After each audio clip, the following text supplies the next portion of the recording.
Cleaning up your own mess. It's a lesson a lot of us learned as kids. Well, now some homeowners are asking our Amy Davis if CenterPoint Energy isn't also required to pick up its old broken equipment and put the yard back the way it was before the storm. Yeah, investigative reporter Amy Davis is here this morning with answers. Yeah, guys. So, I mean, if your home was damaged during the hurricane, it probably means it's taken you a while to get everything picked up. But I received 3 emails within 3 days from homeowners still waiting on CenterPoint to do its part to get its broken equipment off their property.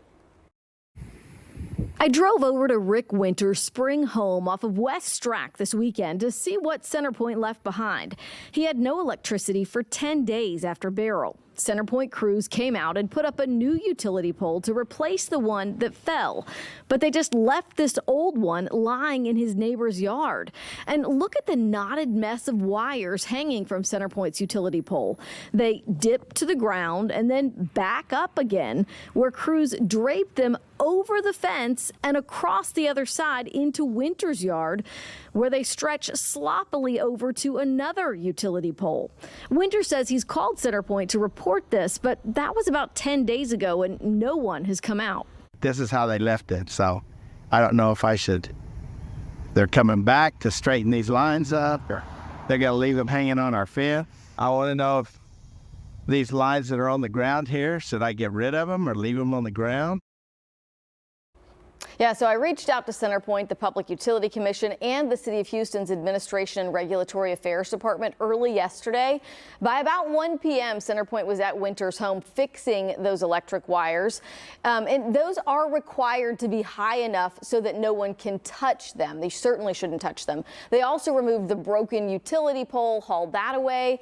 The PUC said there's no state rule or statute that specifically requires CenterPoint to remove its equipment after its work is complete. But if you have a difficult time getting through to CenterPoint like Winters, you can file a complaint with the PUC's Customer Protection Division to get some help, and that usually works.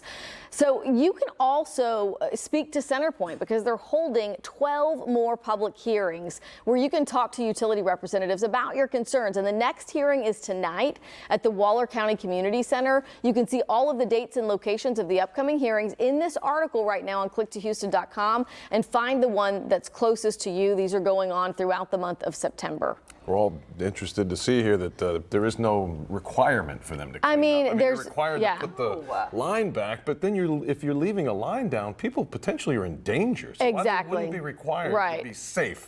That's an issue. Exactly. And they didn't say they don't want to do it. They just said, oh, another contracted crew came and fixed that. And so there is a service agreement between CenterPoint and the City of Houston that requires them to remove all of the materials after a project as soon as possible or quickly. But it doesn't cover easements on private property. Interesting. So. Yeah, you got to get in the details there. Well, Yeah. The devil's in the details. Right. He's Yeah. always there. Just All gotta right. find him. Thanks, Amy. Amy, thank you.